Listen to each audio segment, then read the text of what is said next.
Welcome to Discover Movies. जहां हमें दिखाया जाता है कि कोविड खत्म होने के बाद एक और नया बैक्टीरिया आ गया है।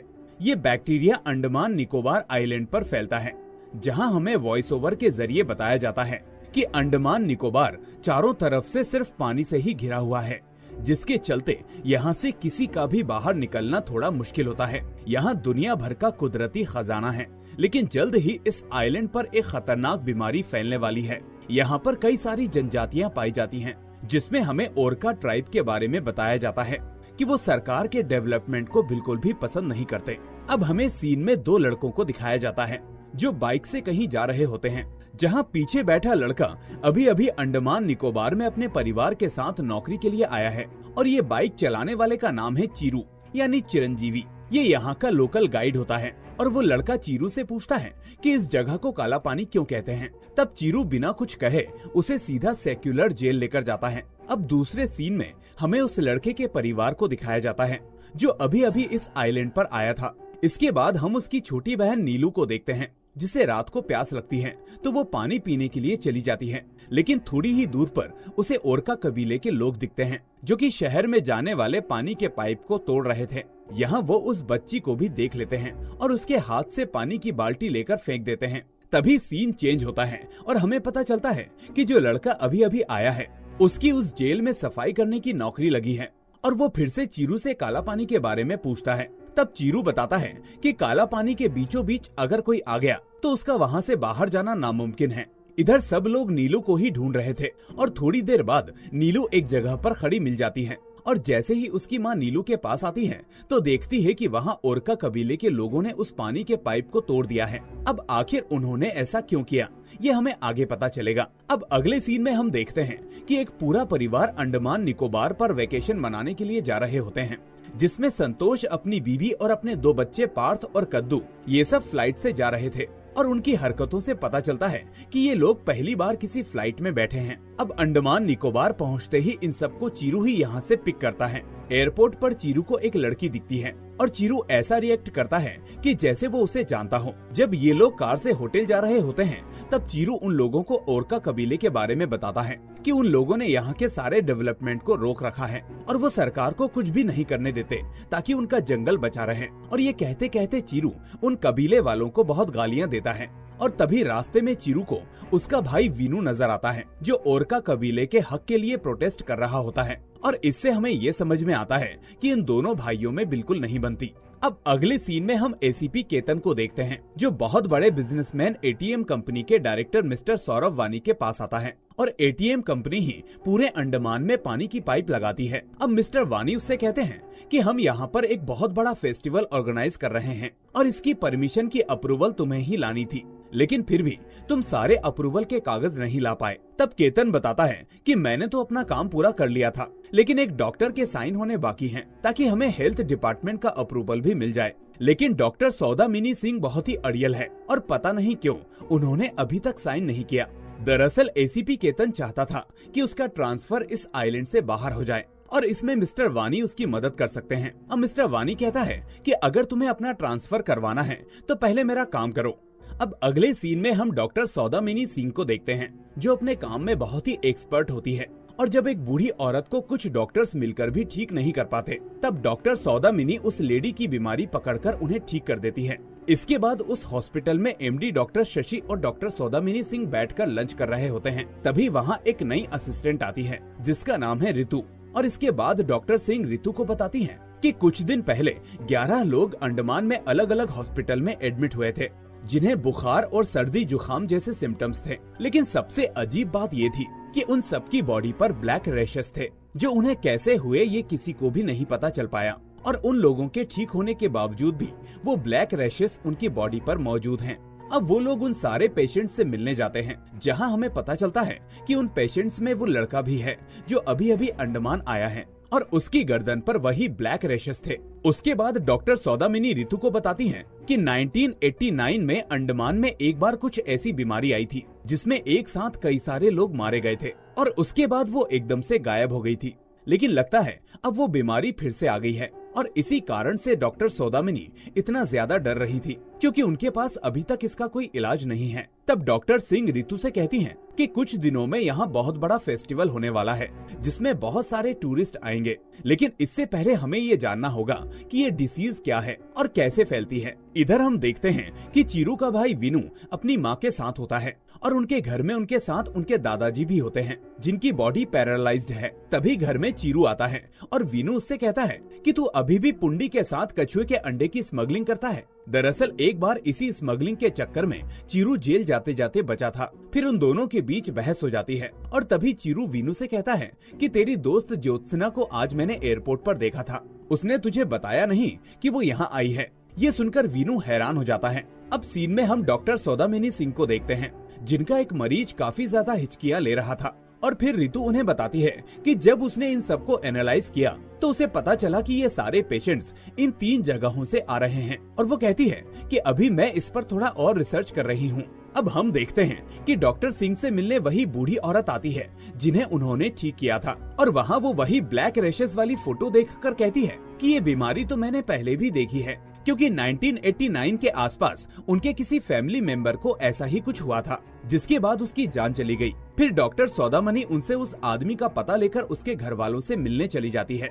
इधर विनू ज्योत्सना से मिलने चला जाता है। फिर इन दोनों की बातों से पता चलता है कि ज्योत्सना तो यहाँ अपनी माँ की जमीन बेचने आई थी और वो परसों वापस भी चली जाएगी। तभी सीन चेंज होता है और हम डॉक्टर सिंह को एक जंगल में देखते हैं जो मरने वाले आदमी के परिवार से उसके सिम्टम्स के बारे में पूछ रही थी। वो आदमी बताता है कि उसके पिताजी का बुखार तो सब ठीक हो गया था, लेकिन 2 दिन बाद उन्हें खूब हिचकियां आने लगी और वो तब तक बंद नहीं हुई जब तक वो मर नहीं गए।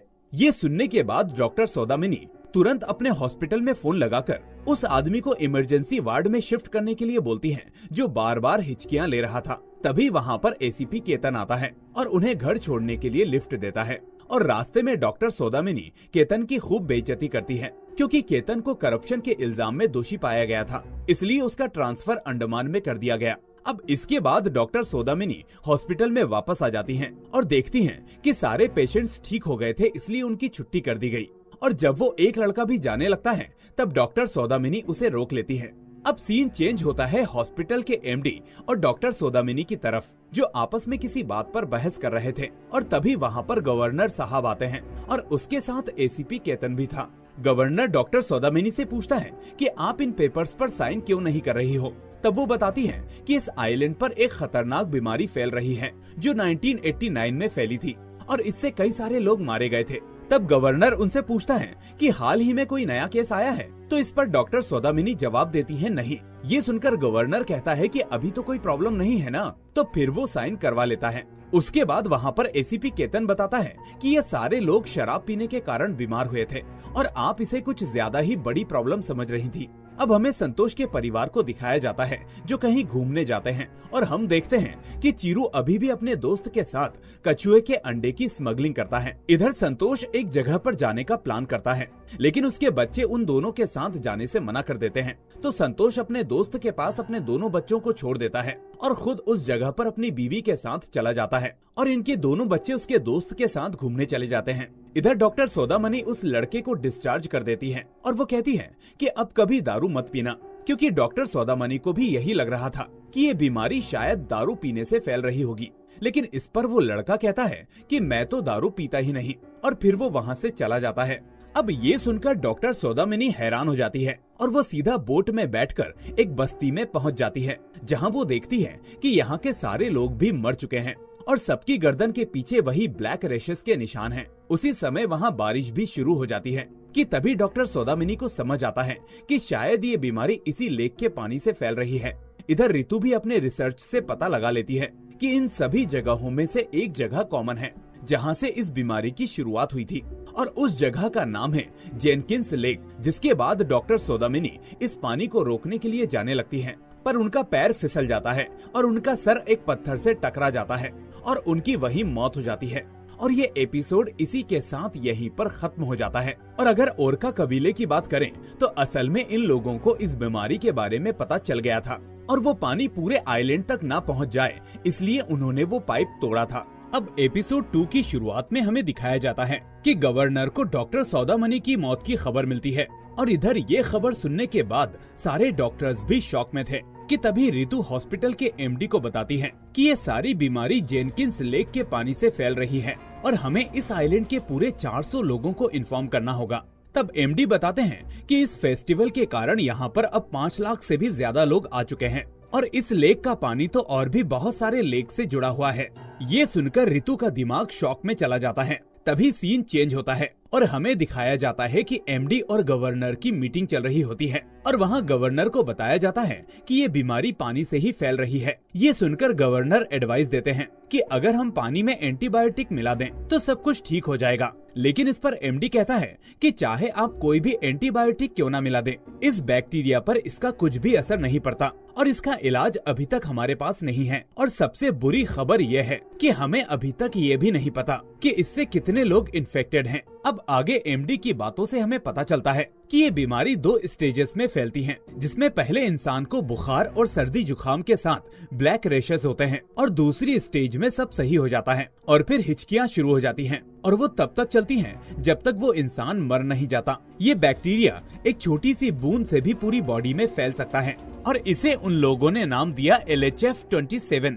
ये सारी बातें सुनकर गवर्नर सीधा वहाँ पर लॉकडाउन लगा देता है और आगे वो कहते हैं कि हम सभी लोगों का मेडिकल टेस्ट करेंगे और साथ ही वो सारे हेल्थ केयर के लोगों को इमरजेंसी में बुलाने का ऑर्डर देते हैं। लेकिन यहाँ पर लोगों को जरा भी अंदाजा नहीं होता कि उनके सर पर कितना बड़ा खतरा मंडरा रहा है। अब सीन चेंज होते ही हमें वीनू और ज्योत्सना को दिखाया जाता है और वो कहती है कि मैंने प्लान चेंज किया है और अब मैं तुम्हारे साथ 3 दिन के लिए वेकेशन मनाऊंगी। वहीं जब वीनू ज्योत्सना से उसकी नर्स की जॉब के बारे में पूछता है तो वो थोड़ी सी घबरा जाती है और इसके जवाब में वो कहती है कि मैंने वो नौकरी छोड़ दी। लेकिन ज्योत्सना की बातों से हमें लगता है कि वो भी कुछ छुपा रही है। वीनू के बार बार पूछने पर भी वो नहीं बताती, उल्टा वो उस पर गुस्सा करने लगती है, जिससे वीनू भी थोड़ा सा अपसेट हो जाता है। फिर वीनू की माँ वहाँ आ जाती है और वो दोनों आपस में बातें करने लगते हैं और तभी बातों ही बातों में ज्योत्सना एक लॉकेट के बारे में पूछती है, जिस पर वो बताती है कि जब वीनू के पापा फॉरेस्ट गार्ड हुआ करते थे तभी ये मुझे ओरका कबीले के लोगों ने दिया था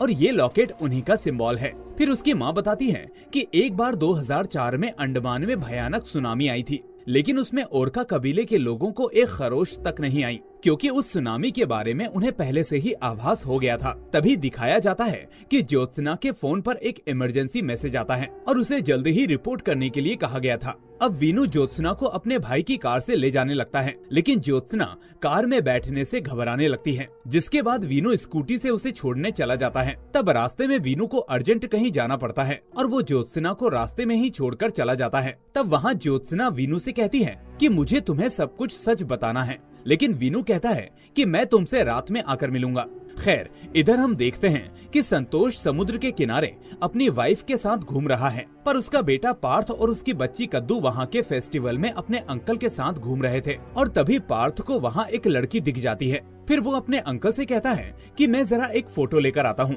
और उसकी बहन कद्दू भी उसके साथ जबरदस्ती चली जाती है। इधर एसीपी केतन फेस्टिवल के दौरान मिस्टर वानी से अर्जेंटली मिलने जाता है। उसके बाद सीन चेंज होता है और हम देखते हैं कि वीनू की माँ 2 लड़कों के साथ ओरका कबीले की हेल्प के लिए आई थी। तभी वहाँ एक ओरका कबीले का आदमी आकर कहता है कि तुम सब यहाँ से लौट जाओ क्योंकि यहाँ कोई बड़ी मुसीबत आने वाली है। जिसके बाद वीनू की माँ दोनों लड़कों को भेज देती है और कहती है कि तुम लोग जाओ और मैं इन लोगों की यहाँ मदद करूंगी क्योंकि उन्होंने मुझ पर एक बहुत बड़ा एहसान किया था। इसके बाद केतन मिस्टर वानी से मिलता है और उन सबको उस बीमारी के बारे में बताता है और कहता है कि आपके पास अभी थोड़ा टाइम है, अगर बचना है तो यहाँ से निकल जाओ वरना यहाँ थोड़ी देर में लॉकडाउन लग जाएगा। और हम देखते हैं कि फेस्टिवल वाले एरिया में लॉकडाउन लग चुका है, जहाँ पार्थ अपनी बहन के साथ उस लड़की के पीछे आया था और बाहर उसका अंकल उन लोगों का इंतजार करता है, लेकिन पुलिस ऑफिसर्स किसी को अंदर जाने नहीं देते। यहीं पर ज्योत्सना भी आती है, लेकिन वो लोग उसे पीपीआई किट पहनने के लिए देते हैं और फिर हमें ज्योत्सना की कहानी दिखाई जाती है, जहाँ वो अपने बेस्ट फ्रेंड के अंडर ही नर्स की जॉब कर रही थी, लेकिन एक दिन ज्योत्सना की एक गलती की वजह से वहाँ एक मंत्री की मौत हो जाती है, क्योंकि उसने इंजेक्शन का ओवरडोज लगा दिया था। और उस मंत्री का बेटा उस इंसान को ढूंढने लगता है, जिसके कारण उसके पिता की मृत्यु हो गई। तो इसीलिए ज्योत्सना और उसका दोस्त वहाँ से भागने लगते हैं, लेकिन मंत्री का बेटा उन्हें पकड़ लेता है और फिर उसका दोस्त ज्योत्सना को कार के पीछे छुपाकर सारा इल्जाम खुद पर ले लेता है। और गुस्से में आकर मंत्री का बेटा ज्योत्सना के बेस्ट फ्रेंड को मार देता है। यही कारण था कि ज्योत्सना कार में बैठने से डर रही थी। अब यहाँ पार्थ अपनी बहन को एक जगह बैठाकर कहता है कि तुम यहीं पर रहना, मैं बाहर निकलने की जगह देखकर आता हूँ। पर उसे कोई भी जगह नहीं मिलती और तभी वहाँ वीआईपी एंट्री से केतन मिस्टर वानी और एटीएम कंपनी के लोगों को बाहर निकालने लगता है और गलती से पब्लिक की नजर इस पर पड़ जाती है, जिसके कारण वहाँ भगदड़ मच जाती है और केतन हवा में बुलेट फायर करता है। अब भीड़ ज्यादा होने के कारण पार्थ अपनी बहन से बिछड़ जाता है और उसकी बहन एक गाड़ी से टकराने ही वाली होती है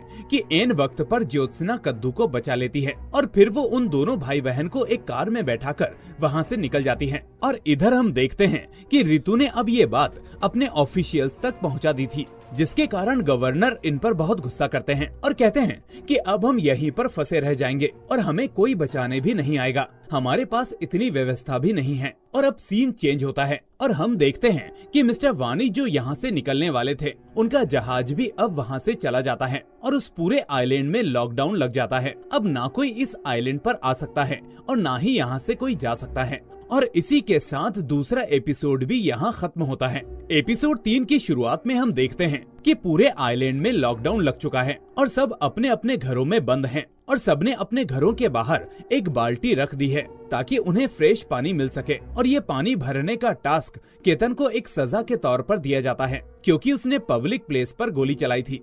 और फिर हमें गवर्नर को दिखाया जाता है जो पुलिस के हेड से बात करते हैं, जहां बताया जाता है कि मिस्टर वानी की एटीएम कंपनी पाइपलाइन सप्लाई और फेस्टिवल ऑर्गेनाइज कराने के अलावा किसी और प्रोजेक्ट पर भी काम कर रही थी, जिसका नाम था अटाउस प्रोजेक्ट। लेकिन पुलिस के पास इसके रिलेटेड उतनी जानकारी नहीं थी, इसलिए कुछ टीम इसकी इन्वेस्टिगेशन करती है। खैर, इसके बाद सीन चेंज होता है और हमें दिखाया जाता है कि संतोष की वाइफ हॉस्पिटल में बीमार है, उसे भी यही इन्फेक्शन हो चुका है और संतोष वहाँ अपनी बीवी से मिलने आता है। तब उसकी बीवी कहती है कि आप मुझे मेरे बच्चों तक लेकर चलो। इस पर संतोष कहता है कि मैं बोट का इंतजाम करता हूँ और हम जल्द ही अपने बच्चों तक पहुँच जाएंगे। फिर अब कहानी में चीरू को दिखाया जाता है जो अपने दोस्त पुंडी के साथ एक बोट के मालिक के पास जाकर बात करता है, तो वो उसे पार ले जाने का सीधा 50,000 रुपए मांगता है। लेकिन चीरू कहता है कि इतना तो नहीं है मेरे पास। तब पुंडी उस बोट के मालिक से बात करता है और 25,000 में डील फाइनल कर लेता है। अब हम रितु को देखते हैं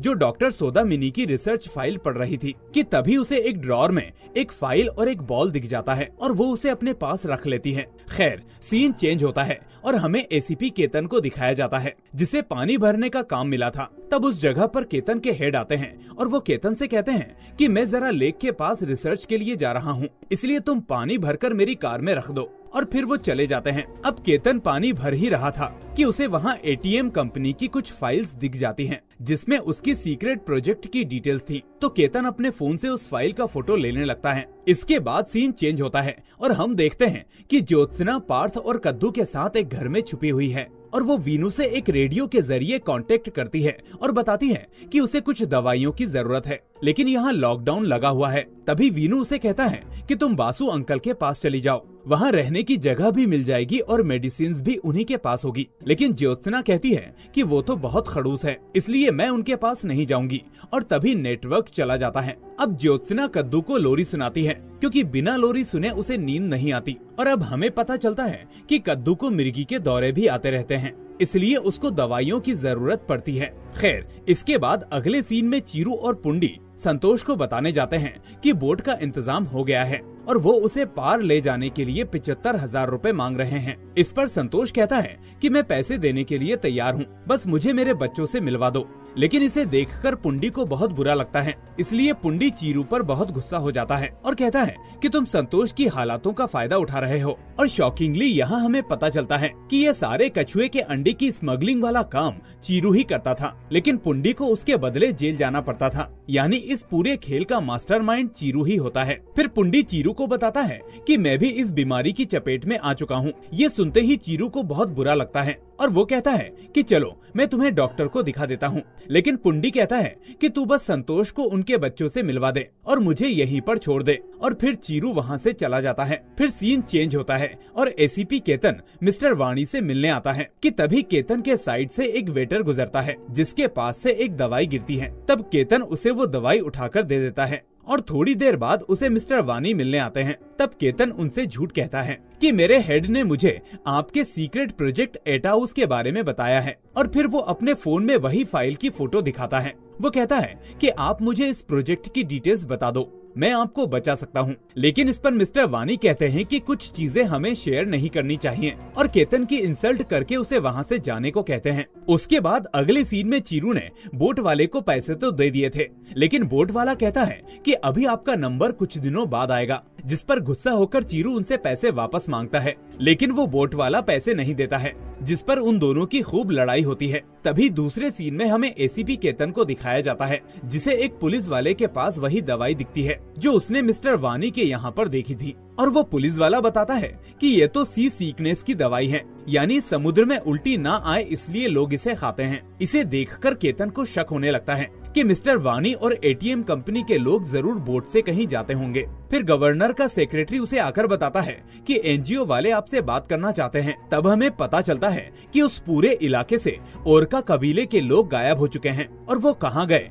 किसी को नहीं पता। ये सुनकर गवर्नर बहुत ही घबरा जाते हैं और कहते हैं कि जल्द से जल्द ओरका कबीले के लोगों को ढूंढो और इसकी पल पल की रिपोर्ट मुझे चाहिए। ये सुनने के बाद गवर्नर का सेक्रेटरी पूछता है कि सर, यहाँ पर तो और भी लोगों की जान खतरे में है, तो आप ओरका कबीले को इतनी ज्यादा इम्पोर्टेंस क्यों दे रहे हैं? तब गवर्नर बताते हैं कि 35 साल पहले एक शिप में पानी भर जाने के कारण वो डूब रही थी, और उनमें मौजूद 27 में से 26 लोग डूबकर मर गए थे, लेकिन एक इंसान बच गया था जिसे ओरका ने बचाया था, और वो इंसान मैं ही हूँ, इसलिए मुझे ओरका की इतनी फिक्र है। खैर, इधर ज्योत्सना कद्दू और पार्थ को घर में छोड़कर दवाइयाँ लेने जा रही होती है, और ज्योत्सना एक मेडिकल स्टोर में जाकर दवाई ढूंढने लगती है कि तभी वहाँ एक आदमी जख्मी हालत में पड़ा हुआ मिलता है। फिर ज्योत्सना उसे वहाँ से निकालती है और पानी की बोतल के साथ कुछ दवाइयाँ दे देती है और कहती है कि आप टाइम से दवाई खा लेना। उसके बाद हम रितु को देखते हैं जो कि डॉक्टर सौदामिनी के घर जाती है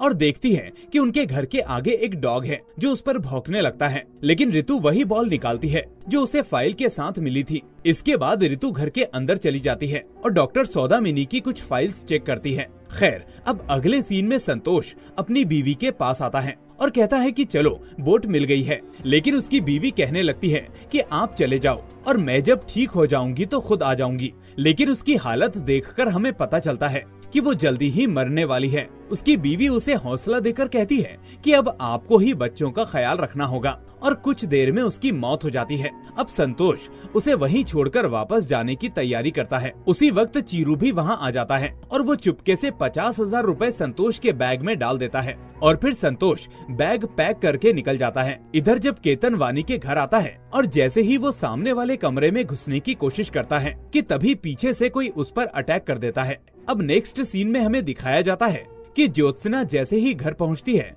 तो देखती है कि कद्दू को मृगी के दौरे आ रहे हैं और वो कद्दू को संभालने लगती है। फिर हमें रितु को दिखाया जाता है जिसे डॉक्टर सौदामिनी के घर से एक फाइल मिलती है जिसमें एक पौधे के बारे में जिक्र किया गया है। अब ये पौधा क्या है ये रितु खुद पता लगाएगी और उसका डॉग भी रितु के साथ चला जाता है। खैर, ज्योत्सना भी दोनों बच्चों को लेकर बासु अंकल के घर चली जाती है और इधर संतोष और चीरू बोट में बैठकर बच्चों को ढूंढने निकल जाते हैं और इस तरह से एपिसोड 3 यहीं पर खत्म हो जाता है। तो दोस्तों, इसका नेक्स्ट पार्ट जल्द ही आएगा। तब तक के लिए आप हमें कमेंट करके बताएं कि आपको ये सीरीज कैसी लगी। साथ ही वीडियो पसंद आई हो तो इसे लाइक करके अपने दोस्तों के साथ शेयर करना ना भूलें, और अगर नए हैं तो चैनल को सब्सक्राइब जरूर कर लें। अब मिलते हैं इसके नेक्स्ट पार्ट में। टिल देन अपना ख्याल रखिए एंड थैंक्स फॉर वॉचिंग।